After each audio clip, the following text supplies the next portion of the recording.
Sale. Ya vimos entonces qué representa la enfermedad de von Willebrand, su clasificación y por qué se lleva a cabo esta clasificación. Solo ahí para mencionarles qué tratamientos le suelen dar a estos pacientes, ya lo habíamos mencionado. Suelen darle un análogo parecido a la antidiurética que se llama desmopresina. Eso ya lo habíamos visto, se los di el jueves, para aumentar la liberación del factor de von Willebrand de lo que queda o de lo que hay en las plaquetas. Se le pueden hacer también transfusión de plasma que tiene factor de von Willebrand de un paciente sano, también sería otra alternativa. ¿Sale? Vamos con otras dos relativamente comunes, pero insisto, la más común es la enfermedad de von Willebrand y esta segunda ya la habíamos mencionado previamente en disfunción congénita de neutrófilos. Les dije, lo vamos a mencionar en plaquetas. Esta se le llama síndrome de Shediac-Higashi.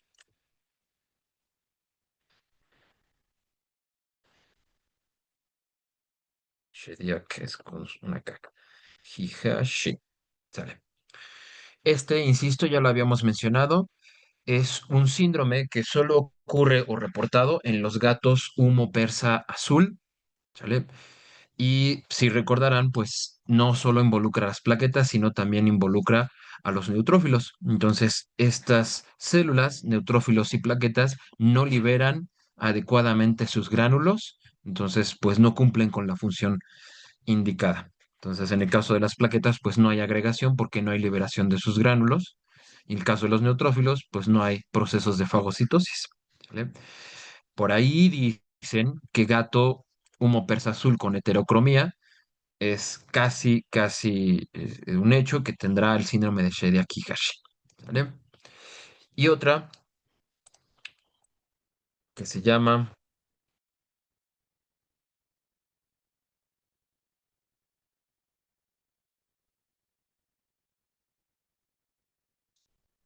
tiene un nombre medio extraño. Todos estos nombres están medio extraños. Esta es otra menos común, pero también reportada. Se llama trombastenia de Glanzmann, donde no se expresa el factor, perdón, el receptor de unión al fibrinógeno.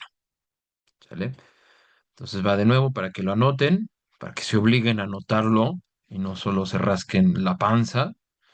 En esta trombastenia de Glanzmann no hay expresión del receptor de unión al fibrinógeno. Entonces la plaqueta pues no termina cumpliendo la función que es formar el tapón plaquetario. ¿Sale? Hay muchas otras congénitas que no me voy a entrar a ellas porque son menos frecuentes, pero estas son relativamente las más reportadas. ¿Sale? ¿Dudas con estas, chicos? No, Doc. No, Doc. Dale, Doc, vale. una Ya pregunta. acabamos en... Adelante, adelante, doctor. ¿No hay expresión del receptor de unión de qué, disculpe?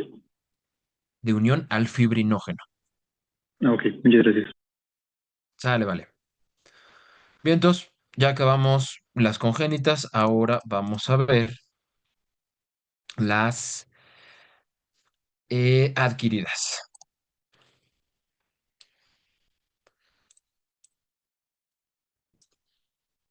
Estas son mucho más frecuentes y van a darse cuenta que hay circunstancias que pueden exacerbar inclusive una trombopatía.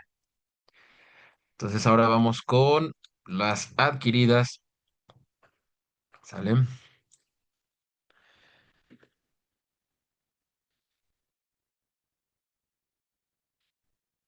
Desde medicamentos hasta ciertas enfermedades o padecimientos que pueden afectar la función plaquetaria. Y vamos desde las más comunes. Un medicamento muy común que suele inducir trombopatía es el ácido acetil salicílico.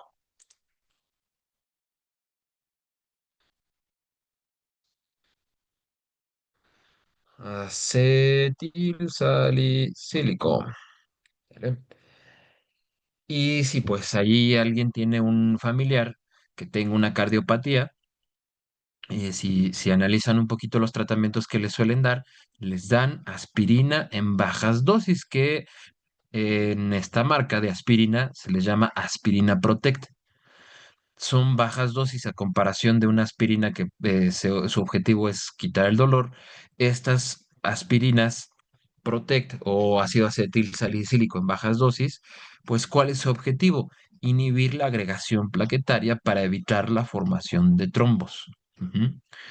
Entonces, pues un paciente que tiene cardiopatía tiene alto riesgo de formar trombos. Entonces, por ello les dan su aspirina. Por ahí, no sé si qué tan informados estén o qué tan estén gustosos de ver noticias, pero hace unos meses hubo así como comentarios sobre Donald Trump que él decía, yo amo o diario me tomo mi ácido acetil salicílico. No sé si tenga una cardiopatía, pero hasta hacían mención de que en sus manos había pues moretones frecuentemente. Entonces se hacía pues esta relación de la administración de todos los días del ácido acetil salicílico y la presentación de hemorragias. Entonces, ¿a qué vamos? Pues si se consume frecuentemente no se van a agregar las plaquetas y estos pacientes van a tener hemorragias. ¿Sale? Bueno, ahí vamos a ver qué beneficios se tienen contra la administración, ¿no? Una por otra. Ahora, para cerrar este tema, ¿qué hace el ácido acetil salicílico? Inhibe la formación de tromboxanos. Va de nuevo, la función, en este caso, a dirigir hacia las plaquetas, es inhibir la función, la síntesis, perdón, de tromboxanos. Si recordarán, que yo creo que no, los tromboxanos son potentes agonistas de las plaquetas. Entonces, para que las plaquetas ejerzan su función, tienen que liberar tromboxanos. Es decir, para que las plaquetas se agreguen, es necesario los tromboxanos. Si no hay tromboxanos, pues no se agregan. Entonces, por ello, esto del ácido acetil salicílico. ¿Sale? ¿Queda claro? Sí, sí, sí, Vale, Doc. vale. Perfecto. Si rayan mi pizarrón, los mato. Sale.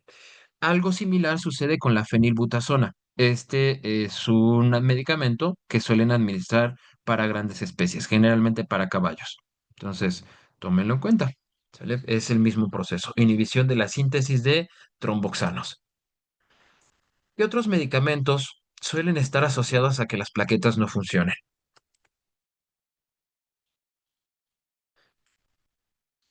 Ay, la anestesia inhalada también se ha reportado que tiende a generar inhibición de la agregación plaquetaria. El isoflurano, el alotano. Ojo para aquellos pacientes que pues están sometidos a una anestesia prolongada y pues sabemos que esos pacientes tienen un trauma por el procedimiento quirúrgico y ojo, si es que posteriormente no terminan pues, de generar hemostasis, a lo mejor pues ahí está el efecto de la anestesia inhalada. También otros, ciertos AINES, AINES, ¿sale? Y específicos, los inhibidores de la COX-2 también están reportados que inhiben la función plaquetaria. Hablamos del Firecoxib, todos estos, como de nueva generación, que son más selectivos y no tienden a generar tantos efectos como otros AINES, también están reportados que generan trombopatías. ¿Sale? Bien, aquí hablamos de medicamentos, ahora vamos a hablar de otras condiciones que suelen generar trombopatías. Y vamos con una también muy frecuente, el síndrome urémico. Este es un tema que veremos en renal. Entonces, ¿qué representa este síndrome urémico? Es un enfermo renal, es decir, que no le sirve el riñón, los dos riñones, y empieza a manifestar muchos signos clínicos a raíz de esa disfunción renal, como que hemorragias en el tracto gastrointestinal, ¿sale? Suele tener también úlceras en tracto gastrointestinal, ¿sale? Suele tener incremento de fósforo, a esto se le llama hiperfosforemia. Suelen tener neumonía, suelen tener encefalopatía, ¿sale? Suelen tener acidosis metabólica.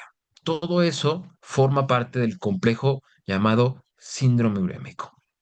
Le va de nuevo, son pacientes con enfermedad renal y empiezan a desarrollar signos clínicos, sangrados, úlceras, sale de ahí muy clínico el término sobre síndrome urémico, es este aliento a componentes urémicos, forma parte del síndrome urémico, incremento de fósforo, acidosis metabólica, todo esto es el síndrome urémico. Entonces, la pregunta es, ¿por qué en el síndrome urémico no funcionan las plaquetas? Ese plasma que tiene muchos compuestos nitrogenados, urea, creatinina, disminuyen la agregación plaquetaria. ¿Sale? Me doy a la tarea de explicar qué es el síndrome urémico para que tengan noción posteriormente de qué es cuando lo veamos en renal. También muy frecuente. Siguiente. Esto lo vamos a ver en hepático. La colestasis es la obstrucción del flujo biliar. Ya lo vamos a ver en su momento. Se dividen en intrahepáticas, extrahepáticas y funcionales. Ya lo veremos. Entonces, estas colestasis, al detener el flujo biliar, hacen que los ácidos biliares en sangre aumenten. Y estos ácidos biliares en sangre aumentados disminuyen la agregación plaquetaria. ¿Vale? Bien, entonces, siguiente.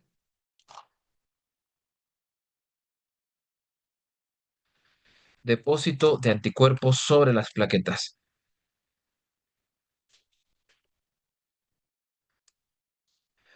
Hace ratito que hablábamos de la trombocitopenia inmune, llamada TIM,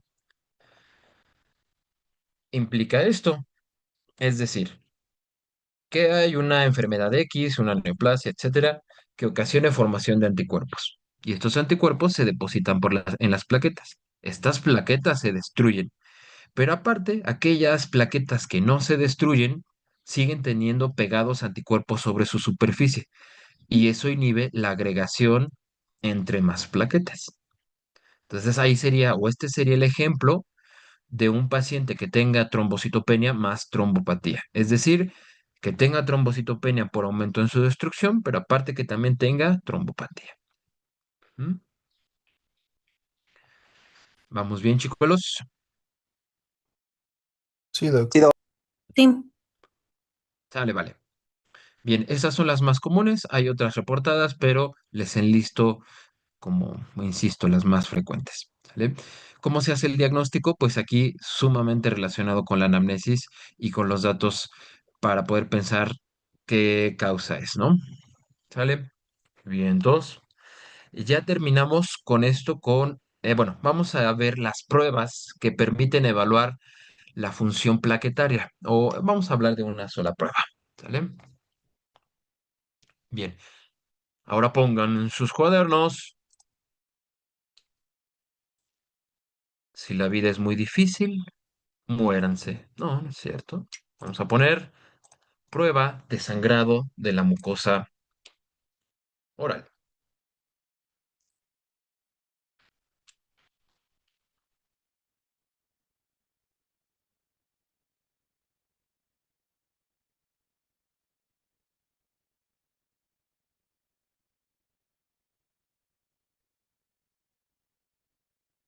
Van a decir, ¿de qué está hablando este señor? Estoy hablando de una prueba que puede evaluar o que me permite diagnosticar las trombopatías. ¿Cómo se le llama? Prueba de sangrado de la mucosa oral. ¿Sale? Para que quede bien claro, para que sepan de qué estamos hablando y que no se pierdan.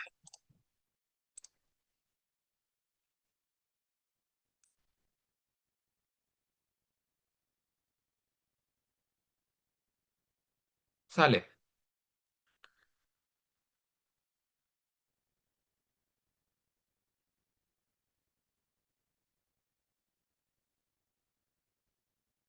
Esta prueba es una prueba clínica muy rápida de hacer, pero tiene desventajas. De hecho, que estas desventajas han sido como o generadoras de que ya no muchos la hagan por la desconfianza que se puede tener de esta prueba.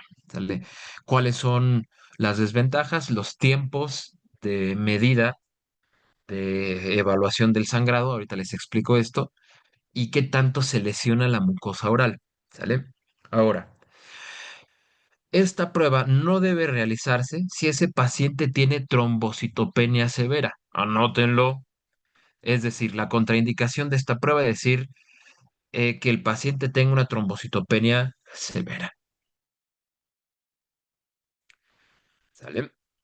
Ahora bien, para realizar esta prueba existen dispositivos que realizan un corte en la superficie del belfo, en la mucosa del belfo, y debe ser justo con este tipo de dispositivos, ya que si ustedes utilizan a lo mejor una aguja de mayor dimensión, pueden generar una lesión mayor y que el sangrado no pare.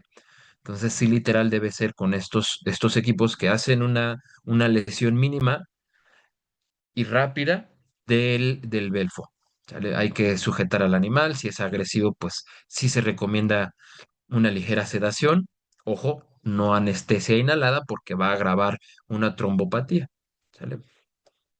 Entonces, se hace la punción del belfo y se empieza a contar el tiempo en minutos o segundos. Ese es el problema de esta prueba, que hay valores que lo dan en minutos y hay valores que lo dan en segundos. Entonces, de ahí que ya no les gusta mucho esa prueba. Entonces, por ejemplo, ahorita la información que yo les doy, si siendo perros, el sangrado debería detenerse en 4 minutos. Si no se detiene, se sospecha de que tenga trombopatía. En el caso de los gatos, si no para el sangrado en 3 minutos, se sospecha que tiene trombopatía.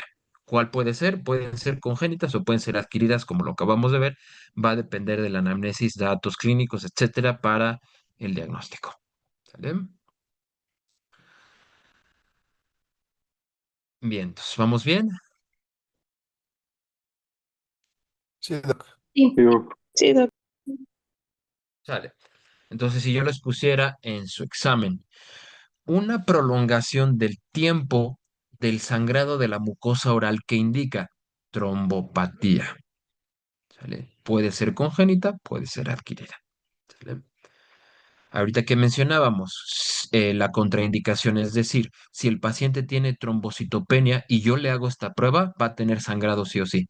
Y a lo mejor ni tiene trombopatía, pero tiene la trombocitopenia, entonces pues no va a parar el sangrado. ¿Vale? Y para que no haya confusión con respecto a eso. Va que va, mi pequeños. ¿Dudas con esto? No. no, No. Dale. No se olviden que los odio con todo mi corazón. Sale. Ahora sí, ya terminamos a las plaquetas. Ahora vamos a ver hemostasia secundaria.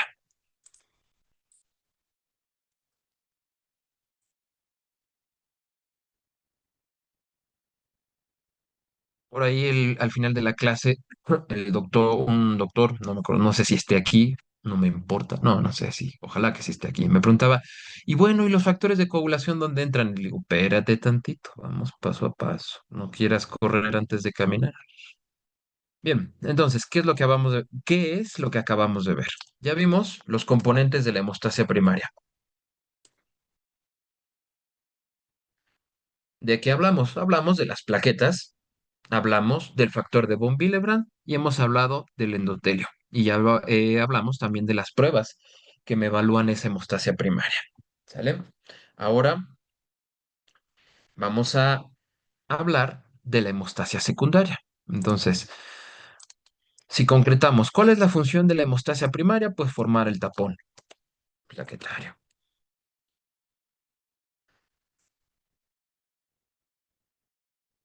Ahora bien, recuerden, y aquí hay una desventaja, el tapón plaquetario es un tapón débil. Ujú. Que requiere ser reforzado para evitar pues una mayor hemorragia. Entonces, solito este tapón plaquetario no va a ser lo suficientemente efectivo para parar esa hemorragia y requiere un reforzamiento. ¿De quién? De fibrina. Ahora, para formar esta fibrina, pues se requiere de los factores de coagulación. ¿Sale? Entonces, pongan ahí en sus notas, desventajas del tapón plaquetario es débil y su periodo de vida pues también es corto. ¿Sale? Y entonces,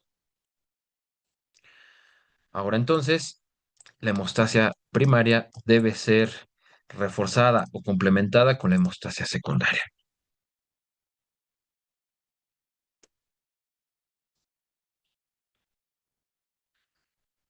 ¿Cuál sería en este ejemplo la función de la hemostasia secundaria? Pues formar fibrina. Ujú. ¿A través de qué? De los factores de coagulación, que es lo que vamos ahorita a platicar. Terminando estos factores de coagulación o el análisis de los factores de coagulación, pues vamos a seguir con el otro proceso, la degradación de la fibrina. Y a esto le llamamos fibrinólisis.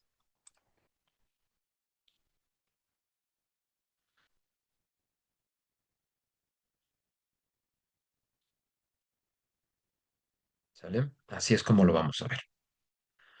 Ok, entonces vamos con esta hemostasia secundaria.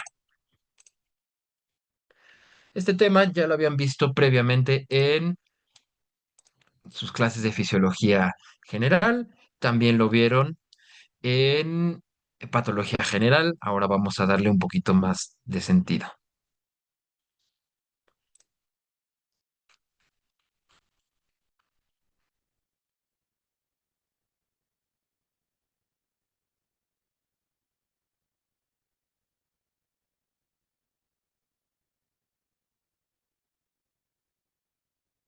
Bien, ¿cómo definimos a los factores de coagulación? Son literal proteínas que están inactivas en el plasma.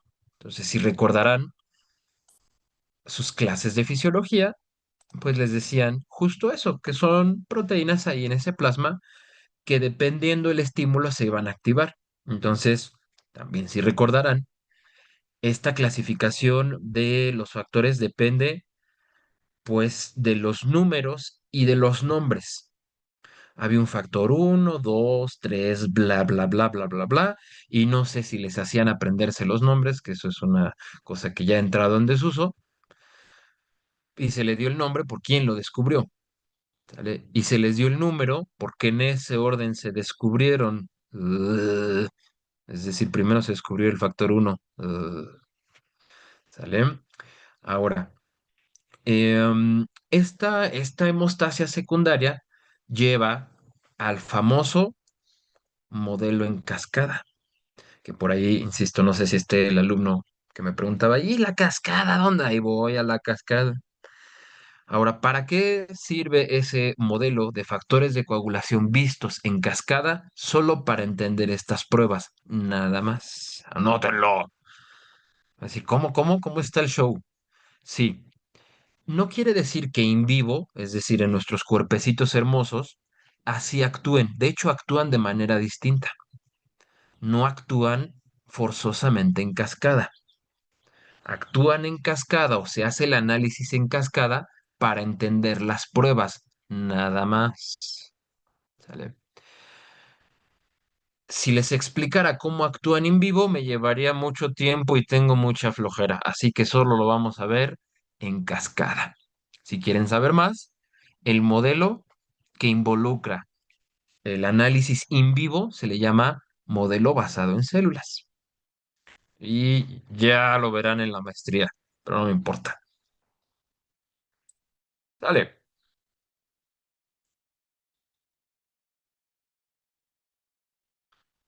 Bien, entonces,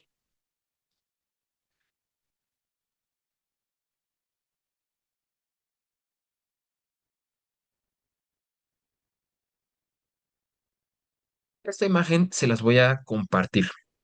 Es de este libro, si gustan también descargarlo, es un libro muy bueno, ya viejito, pero bueno. Esto es el modelo en cascada, ¿sale?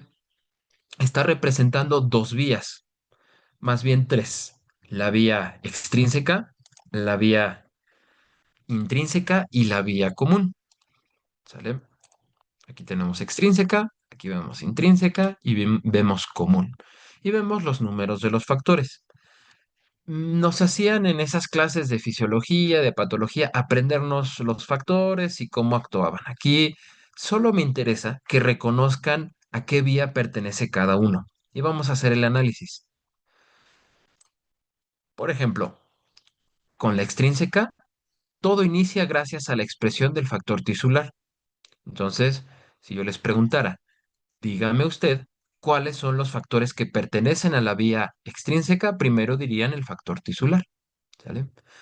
Este a su vez estimula la síntesis y liberación y activación del factor 7 y de ahí continúa hacia la vía común. ¿Sale? Entonces, pregunta de examen. Son factores que pertenecen a la vía extrínseca, factor tisular y factor 7. Con eso me doy por servido. Ahora bien, esta conexión hacia la vía común hace pensar cuáles factores se siguen activando en cadena o en cascada, vamos a llamarlo de esa manera. Después de activarse el 7, se activa el 10 y se activa el 5. ¿Sale? Esto que ven como PF3, anótenlo porque si no luego no lo saben, son las plaquetas. PF3 representa plaquetas activadas. Ujú. Por ahí entonces la pregunta que me hacía ese doctor el día jueves. Bueno, ¿y dónde están los factores de coagulación? Le digo, espérate tantito. ¿Y dónde se depositan los factores? Sobre las plaquetas. Entonces, todo esto está sucediendo sobre la superficie plaquetaria. ¿Sale? Entonces, lo que estamos viendo aquí es las plaquetas que están activando al factor 10 y al factor 5 gracias al factor 7. ¿Sale? Aquí lo pongo como una nube. Todo este complejo se le llama complejo protrombinasa. ¿Sale? Y va de new. La activación del 10, plaquetas y 5 se le llama complejo protrombinasa. ¿Sale? Una vez activado este complejo, se activa la protrombina, trombina, fibrinógeno, fibrina. Punto final. ¿Sale? ¿Hasta aquí alguna duda, chicuelos? ¿Cómo se llamaba el complejo, doctor? Ahí lo tienes en verde, mi queridísima alumna Ay, perdón. protrombinasa. ¿Sale? ¿Alguna otra duda? No. Sale. Vientos. Entonces, si les preguntara en el examen, diga usted qué factores pertenecen a la vía común. Ustedes dirían 10, el 5, el 2 y el 1. El 2 es la protrombina, el 1 es la fibrina. ¿Sale? Vientos. Ahora vamos con los de la vía intrínseca. Los de la vía intrínseca comienzan a partir de la activación del factor 12. ¿M? Entonces el 12 activa el 11 y el 11 activa a otro complejo donde están incluidos el 9 y el 8 y otra vez las plaquetas. Recuerden que PF3 siempre son las plaquetas y estos generan un complejo que se le llama complejo tenaza.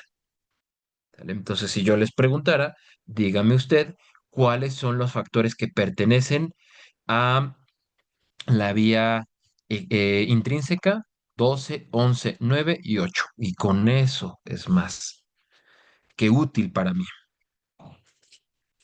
¿Sale? ¿Dudas hasta aquí, pequeñuelos? No. Vale, vale. Van a decir, ¿y para qué sirve esto? Pues porque viendo las patologías, ahorita vamos a ver, el término que implica que me falte alguno de estos factores o todos se le llama coagulopatía. ¿Vale? Bien, todos. Anoten porque también esto es pregunta de examen. Hay factores que para su síntesis requieren de la vitamina K. Va de new. Esto sí es crítico y también para análisis de ciertas patologías que ahorita vamos a ver, ya cerrando la clase. Y pregunta de examen. Hay factores que para su síntesis y activación, se me olvidó, requieren de una vitamina liposoluble llamada vitamina K. Entonces, ¿cuáles son estos factores K dependientes? El 7, ¿sale? Es un factor K dependiente. ¿Qué otro factor es K dependiente? La trombina. ¿Qué otro factor es K dependiente? El 5. Perdón, 5. ¿Qué otro factor es K dependiente? El 10. ¿Sale? ¿Vamos bien? Profe, Eu. ¿cuál era el factor uno? Dijo que de qué era, de colágeno. El 1 es la fibrina, Ah, gracias. pero ese no es K dependiente. No, pero no lo Dale, había apuntado. no te preocupes. Pero para que no se confundan, o sea, porque estoy acabando de hablar de los K dependientes, o sea, para que no haya confusión. Gracias. ¿Vale? Profe, Va de nuevo. la No estoy, trombina, mande. ¿qué factor era? La ¿El trombina es el segundo? 1, el 2, perdón. El fibrinógeno es el 1. Gracias. Dale, vale. Va de nuevo, factores K dependientes 7, 2, 5, 10. ¿Sale? Ok, Profe, con esto voy cerrando. Mande. dijo que los activaba y ¿qué más? Y lo sintetizaba. Ah, ok. Ujú. Ok, ya con esto cierro.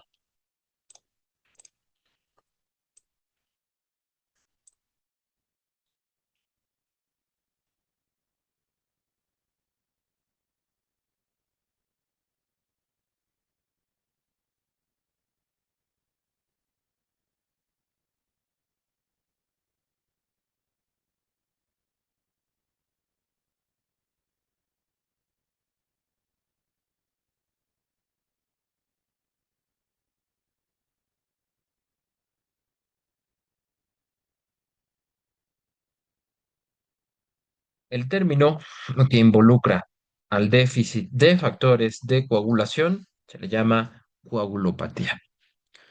Ya vimos qué factores son de cada vía, cómo van actuando en cascada, bla, bla, bla. Ahora, la patología de estos factores sería coagulopatía. ¿Sale? Es decir, que falte alguno o varios. Ujú. Podemos decirlo como deficiencia de factores. Eso es la coagulopatía. ¿Sale? ¿Cómo las dividimos? En dos.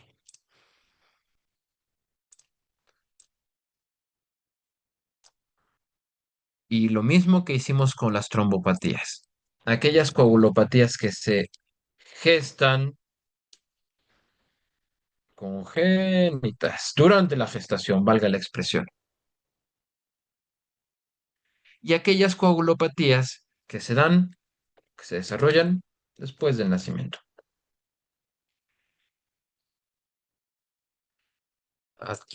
Adquiridas.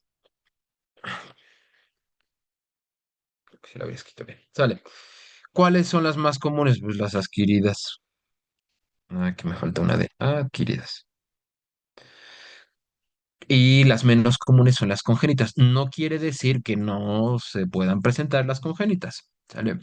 Sale. Entonces, primero vamos con las congénitas y ya después vamos con las adquiridas. Bien, de las congénitas están reportadas las deficiencias de todos los factores que acabamos de ver. El 7, el factor tisular, el 12, de todos están reportadas.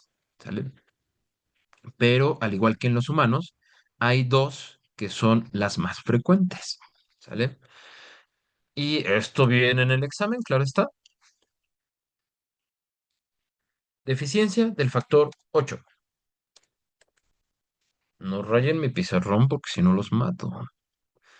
Deficiencia del factor 8. Esta, igual que en los humanos, es la más común. Y a esta se le llama hemofilia A.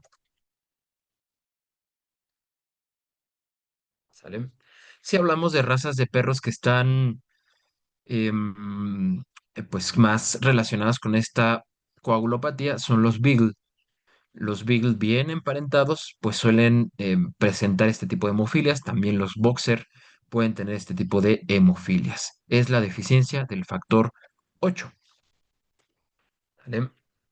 Y la otra, hemofilia 9. perdón, hemofilia B es la deficiencia del factor 9. Ujú. También frecuente, de hecho aquí hay más reportes inclusive para cabras o rumiantes. Y es la deficiencia del factor 9. ¿Sale? Y son, insisto, las que tienden a generar como sangrados más profusos. ¿Sale? Bien, dos. ¿Dudas con eso, chicuelos?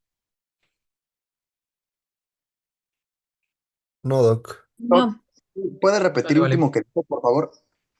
Específicamente en qué, Doc. Eh, eh, eh, eh, Ay, no Habla de sé. muchas cosas.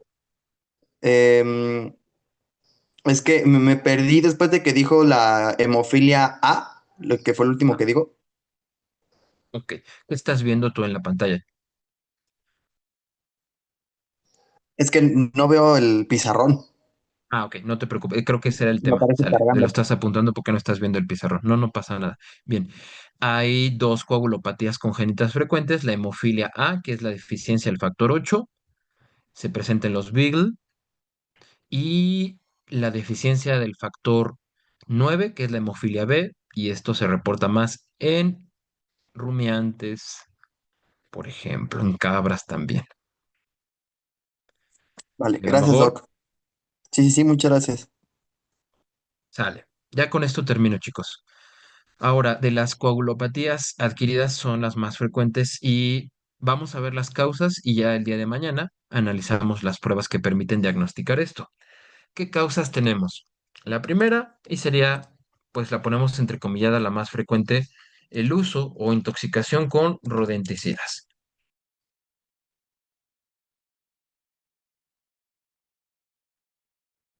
Sale. Ahora, hay muchos rodenticidas, es decir, que hay muchos productos que están en el mercado. Y hay distintas maneras de cómo generar muerte de la ratita. Y todo el objetivo es que se muera desangrada. Punto. Ahora, en particular de los que estamos hablando o de los que me gustaría enfocarme, son aquellos derivados de la warfarina. ¿Por qué les digo esto? Porque insisto que hay otros rodenticidas, ¿sale? Ahora bien, esta warfarina inhibe el ciclo de la vitamina K, ¿sale? Para que lo anoten. Entonces, estos rodenticidas hacen que la vitamina K pues no cumpla un ciclo y este ciclo pues va a llevar a cabo la síntesis y activación de los factores que les dije hace rato. ¿Sale? El problema es el siguiente, que pues estas empresas con el objetivo de matar a la ratita, estos warfarínicos los hicieron como mejorados y les pusieron super warfarínicos. De manera que su absorción por parte del roedor sea muy rápida y por si comió poquito, pero que si está gordita la rata, eso termine depositándose en su tejido adiposo. Entonces, ¿a qué voy? Si la ratita come poco, se almacena en su tejido adiposo y la va matando poco a poco. Y esto mismo sucede en un perro o en un gato. Si consume el cebo que tiene warfarina o si consume a la rata que consumió el cebo.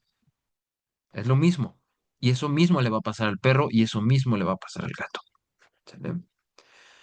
Va que va. Vamos bien. Sí, Doc. Sale. Doc, una pregunta. Si están Sí. caquéxicos, ay, ¿qué pasa?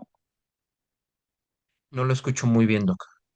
Ah, una disculpa. Que si están caquéxicos, ahí, ¿qué pasaría?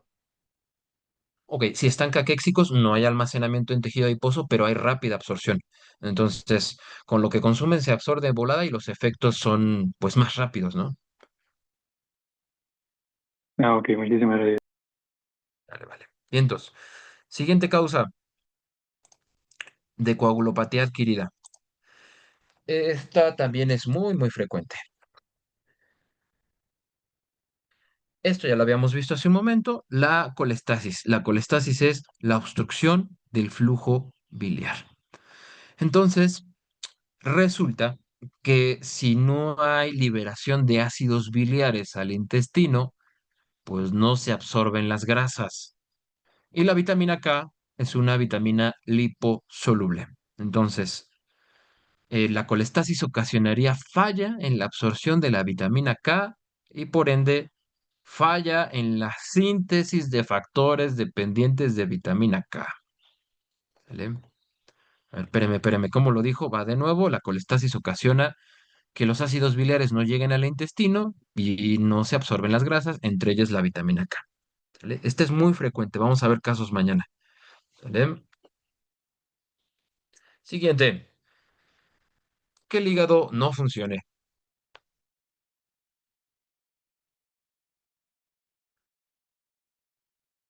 El hígado produce todos los factores de coagulación, excepto el calcio y excepto el factor tisular.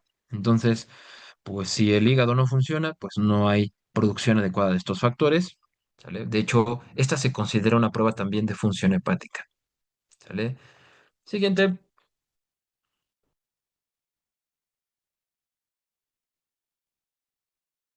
Ahorita hablamos mucho de la vitamina K. Entonces, si la vitamina K no se absorbe, no relacionada con la estasis, sino por un propio problema intestinal, pues no se va a llevar a cabo la síntesis de los factores que mencionamos anteriormente. Entonces, una enteropatía crónica ocasiona mala absorción de vitamina K, ¿sale? Ahí incluimos también administración crónica de antibióticos,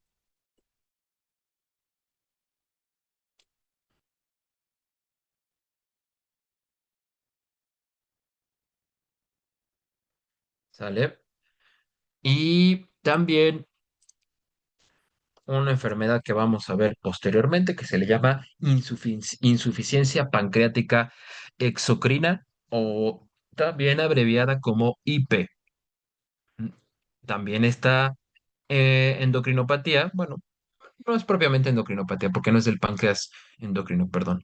Esta patología del páncreas exócrino ocasiona falla en la absorción de vitamina K. Ujú.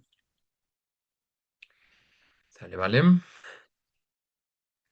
Otras menos comunes y ya para cerrar son presencia de anticuerpos inhibidores de los factores de coagulación. Inhibidores de factores. ¿A qué me refiero con esto? Si hay anticuerpos por una enfermedad X, estos anticuerpos pueden hacer que los factores no funcionen, o sea, como que los secuestran, por así decirlo, muy coloquial mi expresión, pero hacen que no se activen en cascada. Eh, de esto está reportado con enfermedades como lupus u otras enfermedades inmunomediadas. ¿Sale? ¿Dudas, chicuelos? No, No, profe. Sale, vale. Hasta aquí le voy a dejar para no cortar de golpe porque ahorita ya tendríamos que analizar las pruebas. Mañana veríamos las pruebas.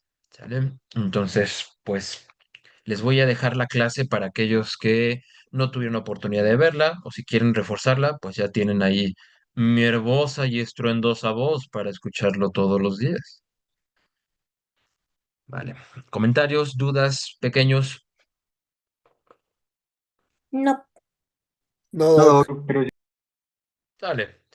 Que les vaya bonito, disfruten